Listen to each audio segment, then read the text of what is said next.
Namaskaram to you all.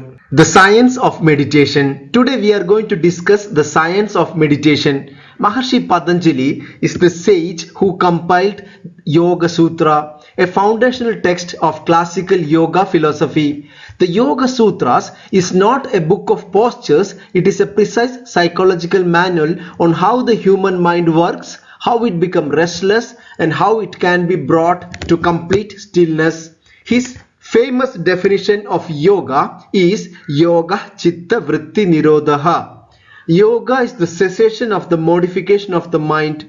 He introduced the Ashtanga Yoga, the 8 limbs of yoga, which is a very structured and scientific steps designed to prepare the seeker for that ultimate stillness called Samadhi.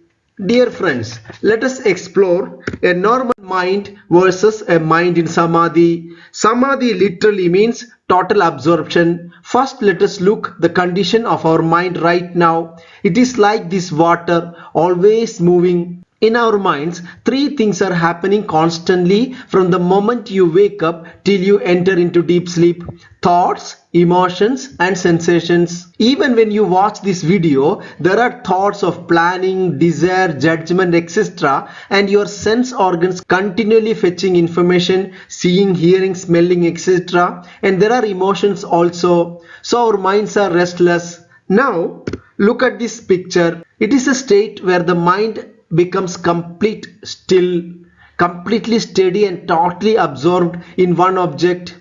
In Samadhi, thoughts stops fluctuating. The meditator forgets himself.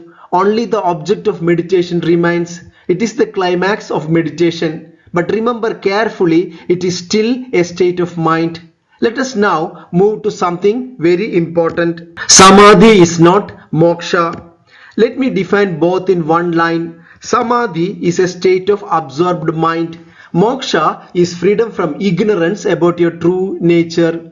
Now, there are many differences between this, but let us point out major 3 differences. Samadhi is an experience. Moksha is not an experience, it is a knowledge. Second, Samadhi is temporary. As we know, no experience have a permanent existence. So Samadhi is a temporary state, whereas moksha is a permanent. Third, Samadhi does not remove suffering permanently. Moksha removes suffering permanently by removing ignorance.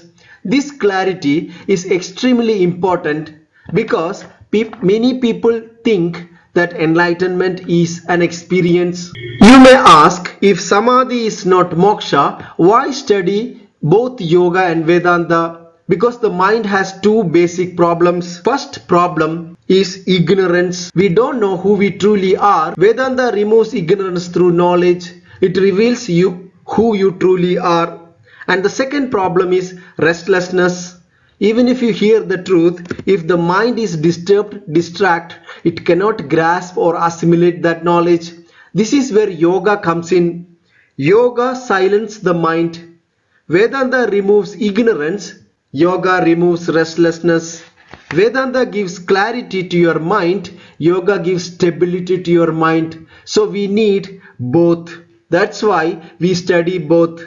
Now let us see the Ashtanga Yoga, the 8 limbs of yoga. Dear friends, Patanjali gives us 8 steps. The first one is called Yama, that is moral discipline.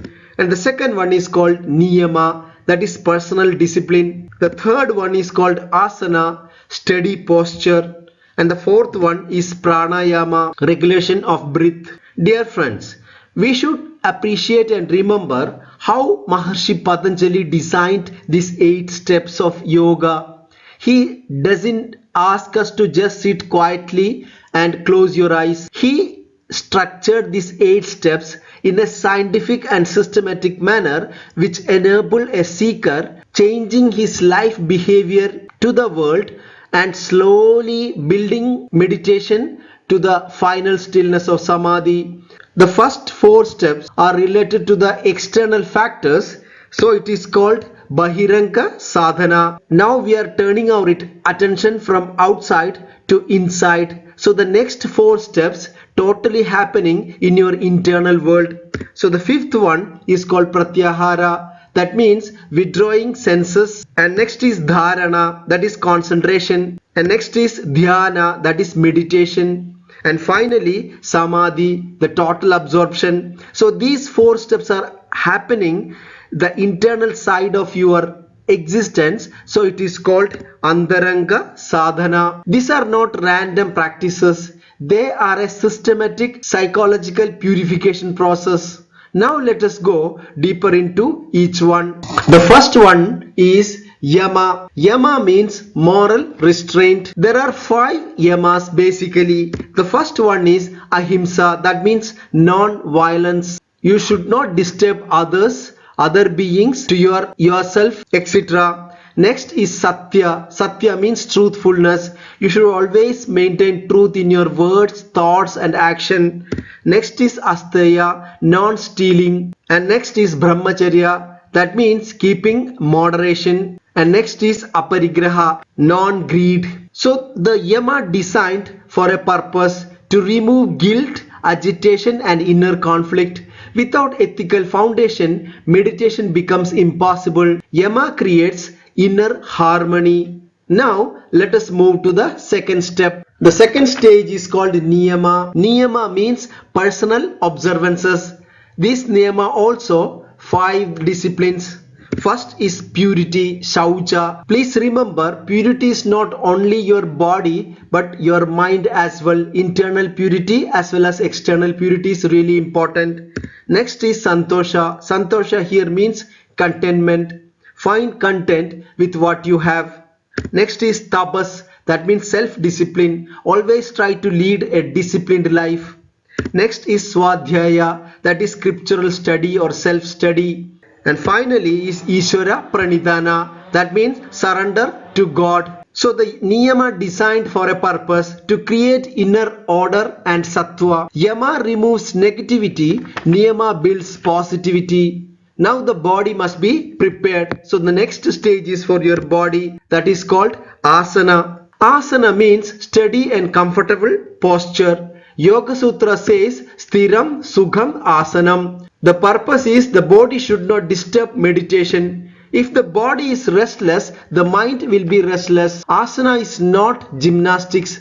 It is preparation for stillness. You can choose any of this posture for sitting meditation, because the first step of meditation is to keep your body unmovingly for few minutes. Next come your breath, pranayama. What is pranayama? Pranayama regulates your breath. Breath and minds are deeply connected. When breath is fast, mind is restless. When breath is slow, mind becomes calm. What is the purpose of pranayama? To quieten mental disturbance, to quieten mental turbulence. Now comes a very crucial turning point, that is pratyahara, withdrawal of senses. Pratyahara means withdrawal of senses. Here the journey turns inward. Until now the mind was running outward through the senses. In pratyahara, attention comes back. Most people never withdraw even once in their lifetime. Their senses are constantly chasing the object. That is why inner silence never happens. Pratyahara is the beginning of true meditation. For this purpose, Patanjali developed a technique. It is called alambana, means object of meditation. So the Maharshi Patanjali asks us to withdraw our mind and focus on an object of meditation. The object of meditation could be anything. It may be a breath, a name, a form of a deity, or even a color, a point, or whatever. So you bringing your attention to this object of meditation, it is called alambana. Now we move to the next step, that is dharana. Dharana means concentration, holding the mind steadily in one object. As we discussed the object of meditation in last step, we concentrating on this object. The mind may wander, but you bring it back again and again. So the purpose of dharana is train your attention. Without concentration, meditation is impossible. Now concentration becomes continuous. So it leads us to the next stage. It's called dhyana. Dhyana means meditation. Here the flow of attention becomes uninterrupted, like oil pouring smoothly. Effort reduces, distraction reduces, mind becomes subtle. Mind is focused only in the object of meditation. What is the purpose? To dissolve the gap between the observer and observed. Dear friends, here we are discussing the Patanjali techniques of meditation. As you know, there are many kinds of dhyanas and many kinds of techniques available today. But here we are basically discussing the Patanjali method of meditation. And finally, step will take us to Samadhi. Samadhi is effortless absorption, no struggle, no distraction, no sense of I am meditating, only pure absorption remains. It is the natural culmination of disciplined meditation. But remember again, it is still a state. Now we have come to the end of this journey through Ashtanga Yoga. Let us pause and reflect on what we have really learned. Ashtanga Yoga is not just a set of practices. It is not just postures, not just breathing, not just meditation. It is a complete inner transformation. It begins with how you live. It purifies how you think. It stabilizes how you sit. It refines how you breathe. It withdraws how you sense. It trains how you focus. It deepens how you meditate. And finally, it leads the mind into total stillness, samadhi. So dear friends, do not see this as a philosophy. See this as a roadmap from restlessness to stillness, from stillness to clarity, from clarity to freedom. Let this not remain as information, let it become a transformation. Thank you very much for watching this video. Kindly subscribe and support this channel. Here we explain the timeless wisdom of Vedanta in a simple, clear and practical manner. See you in the next video. Namaste.